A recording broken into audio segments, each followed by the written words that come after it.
So, a few days ago, the President of the United States, Donald Trump, was in the UK for a state visit.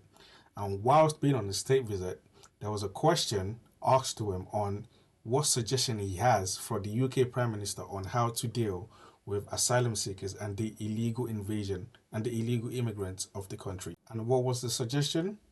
He decided to say he should just use the army to stop the illegal immigration. But does that actually work? Are there actually like really important information that's actually being left out on how he actually dealt with the illegal immigration in the US rather than just using the same method in the UK? But before we get into that, if you're new around to this channel and you want to see more videos like this, it would be massively appreciated if you drop a like on the video and also subscribe. Let's get right into this. The question was, what can we learn from the US in terms of immigration? And Trump has unblocked a lot of local frustration around regulation, around being able to handle immigration in the US. Given what we've seen this week in the UK, shouldn't the UK be focusing on what are the regulatory and legal blocks that need to be removed in the UK to enable us to have better control of our borders? So when the officials from the State Department are going in and taking people out of factories, occasionally taking people off the streets, and this is all contributing to illegal immigration dropping dramatically. Is that something you think we could emulate here? Is that something you'd like to see? I think you have to look at what are the things that prevents the country from really, at all levels, from actually getting a grip on this problem. I think it's a complex issue, but I think we can learn from how the US has actually approached with new policies. Here's what can we learn. At the end of the day, what Trump did, it was effective because it ripped up the whole plan. Okay, something that's been left out that these people don't understand about what he did to stop the illegal immigration in the US is he literally made it that the law in the US recognized these people coming to the US as invaders. So it was like an emergency process. So he had all the power to be able to deal with it accordingly. That gave him all the power he needed to be able to get ICE to be able to take people off the streets and deport them without any real due process, okay? If that's what you want to do, that's not that difficult to do. It really isn't that hard, okay? You can just, that's not fixing something. That's not trying to find which ways can we do it, which ways can we not do it. That's just ripping up the whole plan and starting again. That's not that difficult. Or what do you think we should learn? Well, I don't think we can learn much from Her Majesty's government or Her Majesty's opposition, both of whom were just squabbling like a pair of rats in a sack, but have proved over the last few years that neither of them have a clue what to do about this problem. Keir Starmer was going to smash the gangs.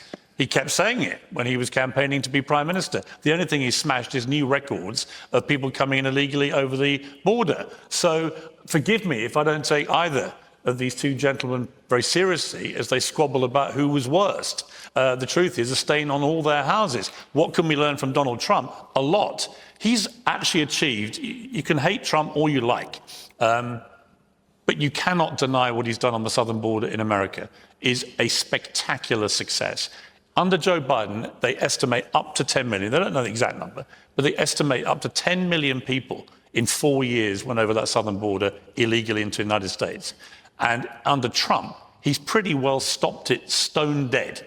Now, there are aspects of his immigration policy that I think have gone too far, that I wouldn't like to see replicated here. I think in America, most Americans think the southern border stuff's been great.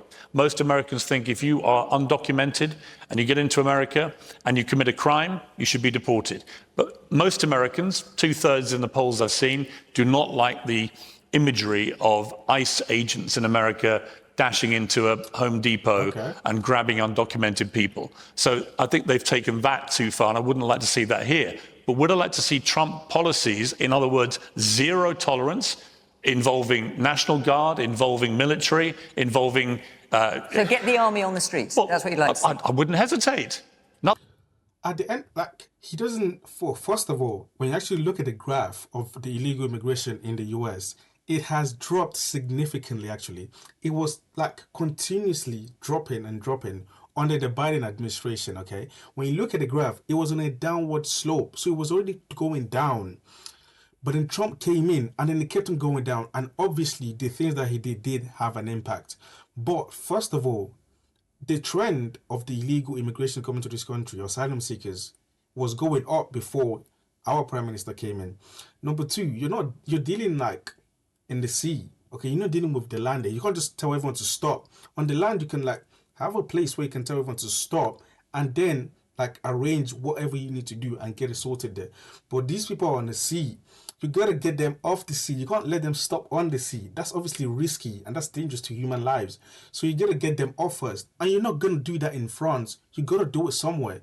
The only place you can do that is in the UK. You have to get them off the sea and then process it on the ground. That's a big, huge difference again. And also number three, like I said earlier, he ripped up the plan. Okay, he didn't like make any policy changes. What he did, he declared national emergency, and he told basically anyone claiming asylum, you can't claim asylum. Literally anyone that did, if you try to claim it, it's not gonna be claimed. It's not gonna be processed. You're just gonna get stopped, taken, and put right back because he's claimed these people are invaders. That's not that hard to do. That's literally what Reform are trying to do, okay? You might as well just say, hey, what are the things that's actually making this legal process allowed? What's making asylum seekers legal that you can't just put them back? The ECHR and also being part of the Geneva Conference, that obviously helps asylum seekers. That gives them the power to be able to come to these countries. But if you want to do what Trump did, you don't need to deploy necessarily. Like, it's not that hard to do what he did. All you have to do is just, like the Reform Party always say, leave the ECHR, deploy National Guard, and then stop everyone there. That's it's not that hard. And then whatever happens, you don't care. That's basically it. Like, it's not that hard. Really isn't that hard. Just declare that these people are invading your country and in every way, shape, or form, violate every human rights and then put them back. Nothing else has worked. You know, why shouldn't we? Why are we so afraid of using the military? It's clearly worked in America. And what have they done? They've reduced it stone dead. So I think there are lots of lessons, but I wouldn't like our country to become a non-compassionate country. I still want genuine asylum seekers to be able to come here and to escape horrific oppression and war zones and so on, and be treated kindly and with compassion. The problem at the moment is there are tens of thousands of people who are not genuine asylum seekers, who are coming here and taking a liberty, and they're putting pressure, as the gentleman there rightly said, on the public services. They're living in hotels at a quality of life that many British people are not currently living in because of the cost of living crisis. And you put it all together and people wonder in government why you're seeing huge marches through the city of London. It's because people genuinely care about this stuff and they want somebody somewhere to sort it out. First of all, illegal migration isn't what's causing the NHS to go down. Okay, there ain't that many people. They're not that much to cause pressure on public services, buses, or NHS. It really isn't. Okay, that's just so stupid. The fraction of people coming on a boat, it's not even comparable to say they're having any sort of pressure on public services. That's number one. Number two, if you do what Trump did, you will inevitably get a situation where there is no asylum seeking, okay? Because you have to declare emergency that you're being invaded. Every asylum seeker is going to have to be stopped. Every single one of them. They will all have to be stopped. You can't have it both ways. You can't do what Trump did and then say, oh yeah, well, but the real people that actually claim asylum. No.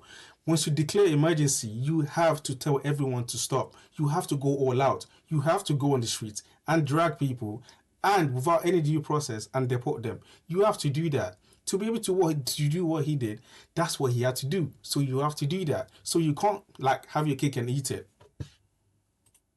Bonnie. The question is, what can we learn from Donald Trump for this country? Nothing. Nothing. Donald Trump. Okay, Bonnie, I'm just going to point out that I would say maybe half of you are applauding, but certainly half of you are not to that. And if I can just carry on, no, of course. I said you say, Piers, so I don't want to say that down. Of course. But the United States has become a much less civil society than it ever has been. You do not, in the United States of America, ever have somebody jump out of a truck with a mask on their face and take you down and take you to a prison and put you somewhere you don't even know where you are, and you cannot contact your family. You do not in the United States deport a person without due process because we are a nation of laws. This nation exists under the rule of law. The only way we can live as civilized human beings. Donald Trump has effectively destroyed that, hopefully not totally.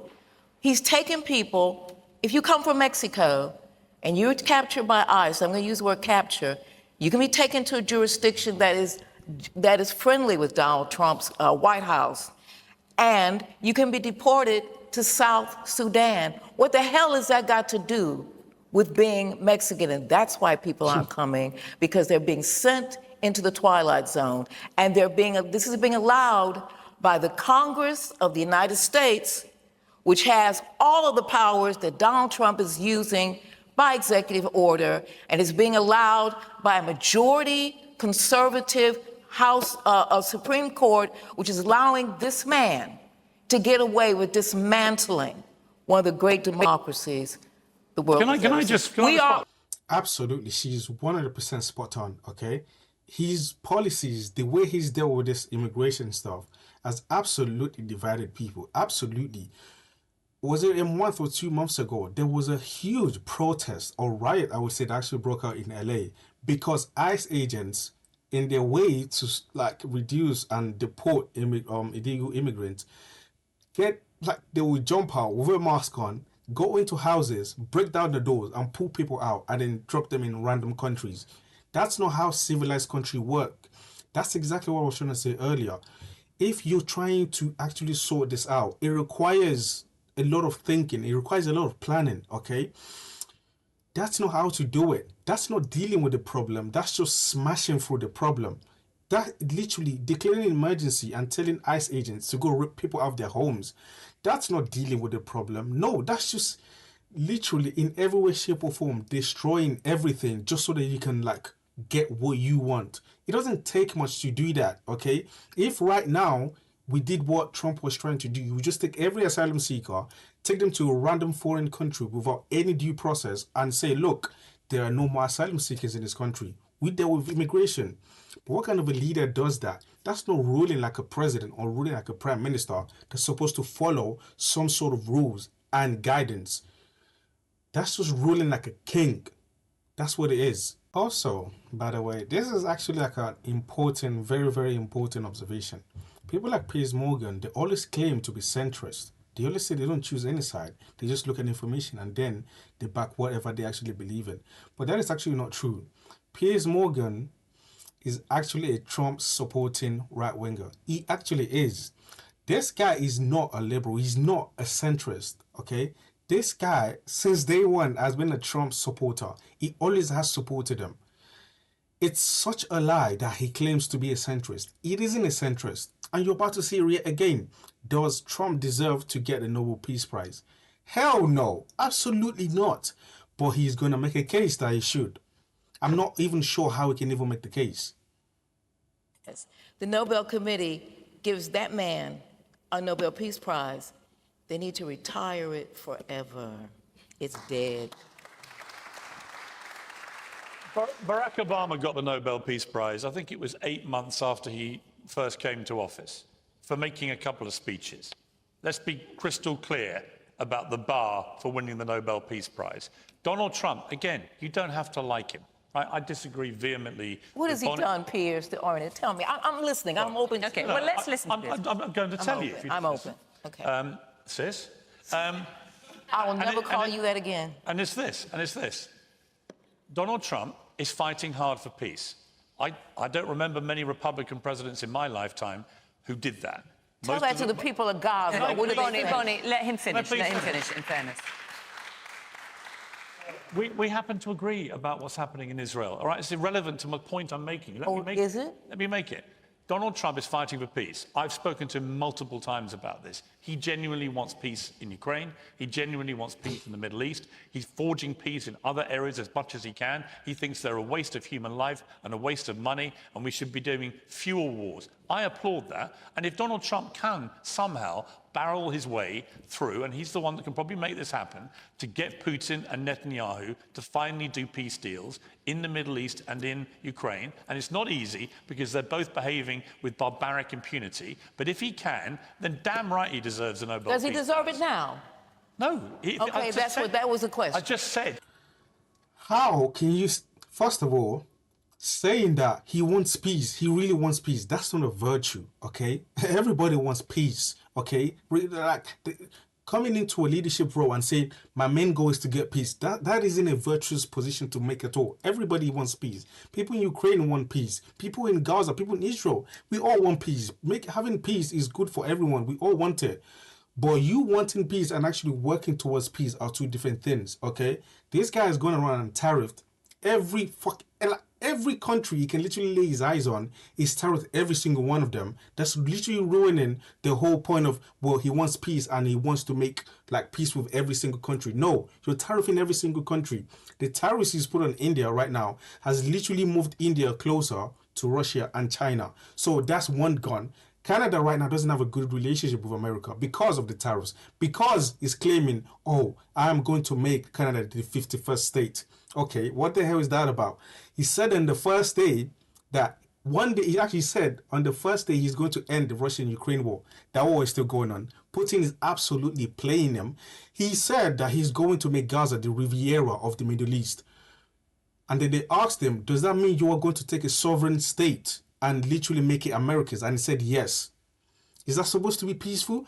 He also said he's going to take the military and invade, which, like, how can you possibly say he wants peace? You can say what you want, but that's totally different to the actions he's taken.